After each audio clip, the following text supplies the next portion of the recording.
語聞き流し10分間、名作リスニング、英語テキストと MP3 ダウンロード、その他の物語は、ホームページよりご利用いただけます。88thpp.com 88thpp.com Chapter 8. The Queen's Croquet Ground. A large rose tree stood near the entrance of the garden. The roses growing on it were white, but there were 3 gardeners at it, busily painting them red. Alice thought this a very curious thing, and she went nearer to watch them, and just as she came up to them she heard one of them say, "Look out now, 5. Don't go splashing paint over me like that." "I couldn't help it," said 5, in a sulky tone. 7 jogged my elbow. On which 7 looked up and said, "That's right, 5. Always lay the blame on others." "You'd better not talk," said 5. "I heard the Queen say only yesterday you deserved to be beheaded." "What for?" said the one who had spoken first. "That's none of your business, 2, said 7. "Yes, it is his business," said 5, "and I'll tell him, it was for bringing the cooked tulip roots instead of onions." 7 flung down his brush, and had just begun of all the unjust things, when his eye chanced to fall upon Alice, as she stood watching them, and he checked himself suddenly. The others looked round also, and all of them bowed low. "Would you tell me," said Alice, a little timidly, "why you are painting those roses?" 5 and 7 said nothing, but looked at 2. 2 began in a low voice, "Why, the fact is, you see, miss, this here ought to have been a red rose tree, and we put a white one in by mistake, and if the Queen was to find it out, we should all have our heads cut off, you know. So you see, miss, we're doing our best, afore she comes." 2. At this moment 5, who had been anxiously looking across the garden, called out, "The Queen! The Queen!" And the 3 gardeners instantly threw themselves flat upon their faces. There was a sound of many footsteps, and Alice looked round, eager to see the Queen.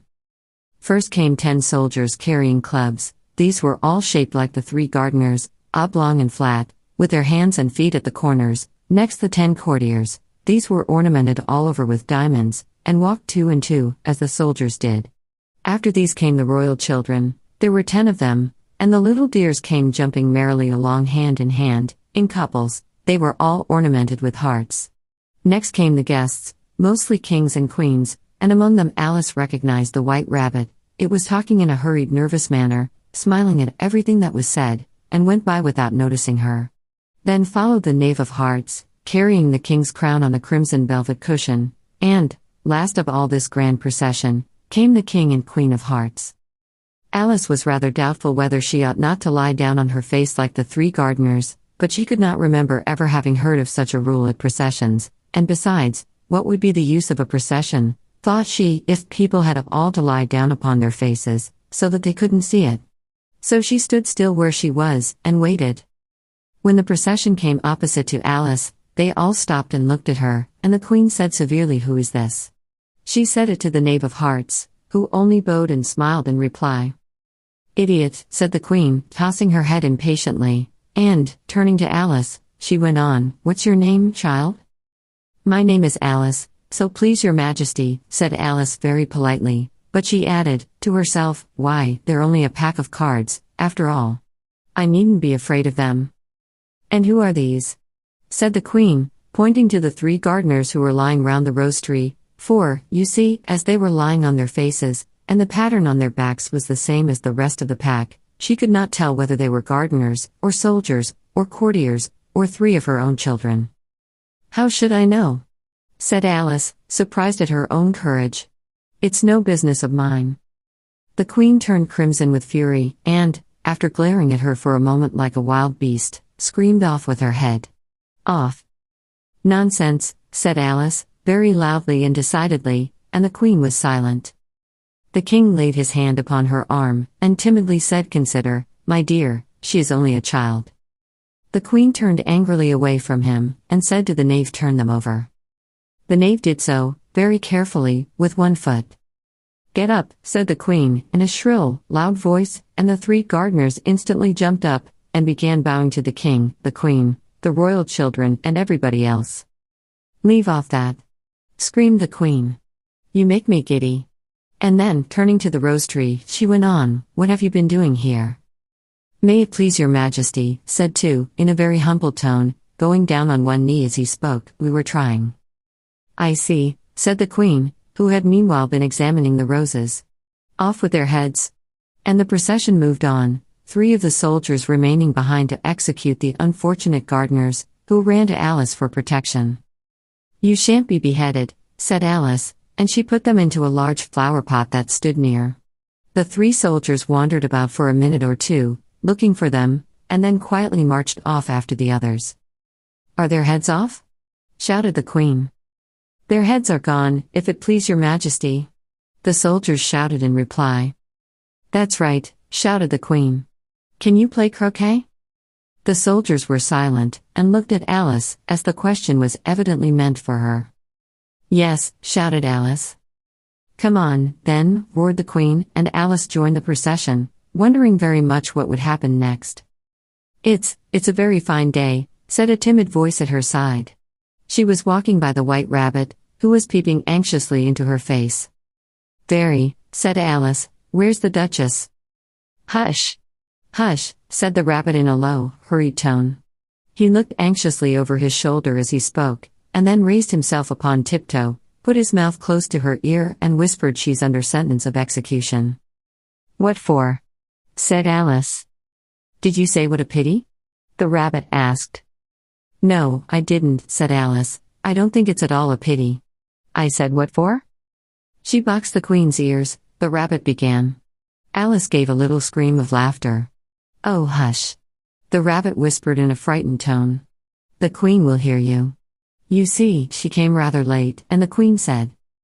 "Get to your places," shouted the queen in a voice of thunder, and people began running about in all directions, tumbling up against each other. However, they got settled down in a minute or two, and the game began. Alice thought she had never seen such a curious croquet ground in her life. It was all ridges and furrows, the balls were live hedgehogs, the mallets live flamingos, and the soldiers had to double themselves up and to stand on their hands and feet to make the arches. The chief difficulty Alice found at first was in managing her flamingo. She succeeded in getting its body tucked away, comfortably enough, under her arm, with its legs hanging down, but generally, just as she had got its neck nicely straightened out, and was going to give the hedgehog a blow with its head, it would twist itself round and look up in her face, with such a puzzled expression that she could not help bursting out laughing, and when she had got its head down, and was going to begin again, it was very provoking to find that the hedgehog had unrolled itself, and was in the act of crawling away. Besides all this, there was generally a ridge or furrow in the way wherever she wanted to send the hedgehog to, and, as the doubled-up soldiers were always getting up and walking off to other parts of the ground, Alice soon came to the conclusion that it was a very difficult game indeed. The players all played at once without waiting for turns, quarreling all the while, and fighting for the hedgehogs, and in a very short time the queen was in a furious passion, and went stamping about, and shouting, "Off with his head!" or "Off with her head!" about once in a minute. Alice began to feel very uneasy. To be sure, she had not as yet had any dispute with the queen, but she knew that it might happen any minute, and then, thought she, what would become of me? They're dreadfully fond of beheading people here. The great wonder is, that there's anyone left alive. She was looking about for some way of escape, and wondering whether she could get away without being seen, when she noticed a curious appearance in the air. It puzzled her very much at first, but, after watching it a minute or two, she made it out to be a grin, and she said to herself, "It's the Cheshire Cat.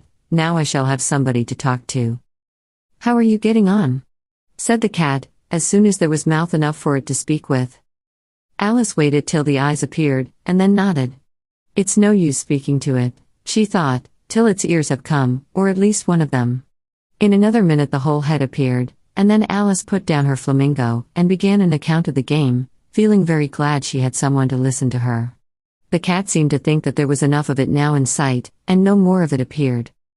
"I don't think they play it all fairly," Alice began, in rather a complaining tone, "and they all quarrel so dreadfully one can't hear oneself speak, and they don't seem to have any rules in particular. At least, if there are, nobody attends to them, and you've no idea how confusing it is, all the things being alive. For instance, there's the arch I've got to go through next, walking about at the other end of the ground, and I should have croqueted the queen's hedgehog just now, only it ran away when it saw mine coming." "How do you like the queen?" said the cat in a low voice. Not at all, said Alice. She's so extremely. Just then she noticed that the queen was close behind her, listening, so she went on, likely to win, that it's hardly worthwhile finishing the game. The queen smiled and passed on. Who are you talking to? Said the king, going up to Alice, and looking at the cat's head with great curiosity. It's a friend of mine, a Cheshire cat, said Alice. Allow me to introduce it. I don't like the look of it at all, said the king. However, it may kiss my hand if it likes. I'd rather not, the cat remarked. Don't be impertinent, said the king, and don't look at me like that. He got behind Alice as he spoke. A cat may look at a king, said Alice. I've read that in some book, but I don't remember where. Well, it must be removed, said the king very decidedly, and he called the queen, who was passing at the moment, my dear. I wish you would have this cat removed. The queen had only one way of settling all difficulties, great or small. Off with his head, she said, without even looking round. I'll fetch the executioner myself, said the king eagerly, and he hurried off. Alice thought she might as well go back and see how the game was going on as she heard the queen's voice in the distance, screaming with passion. She had already heard her sentence 3 of the players to be executed for having missed their turns, and she did not like the look of things at all, as the game was in such confusion that she never knew whether it was her turn or not. So she went in search of her hedgehog.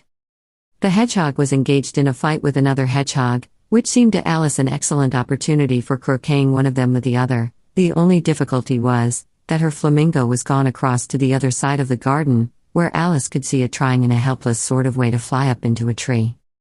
By the time she had caught the flamingo and brought it back, the fight was over, and both the hedgehogs were out of sight. But it doesn't matter much, thought Alice, as all the arches are gone from this side of the ground. So she tucked it away under her arm, that it might not escape again, and went back for a little more conversation with her friend. When she got back to the Cheshire Cat, she was surprised to find quite a large crowd collected round it. There was a dispute going on between the executioner, the king, and the queen, who were all talking at once, while all the rest were quite silent, and looked very uncomfortable. The moment Alice appeared, she was appealed to by all 3 to settle the question, and they repeated their arguments to her, though, as they all spoke at once, she found it very hard indeed to make out exactly what they said.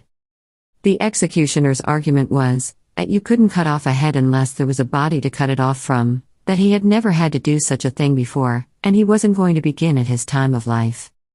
The king's argument was that anything that had a head could be beheaded, and that you weren't to talk nonsense.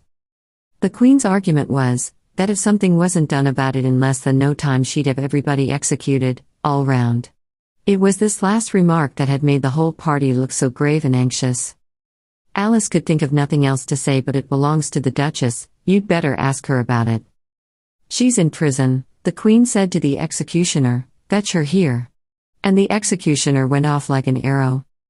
The cat's head began fading away the moment he was gone, and, by the time he had come back with the Duchess, it had entirely disappeared, so the king and the executioner ran wildly up and down looking for it, while the rest of the party went back to the game. 英語聞き流し10分間、名作リスニング。英語テキストと MP3 ダウンロード、その他の物語は、ホームページよりご利用いただけます。88thpp.com 88thpp.com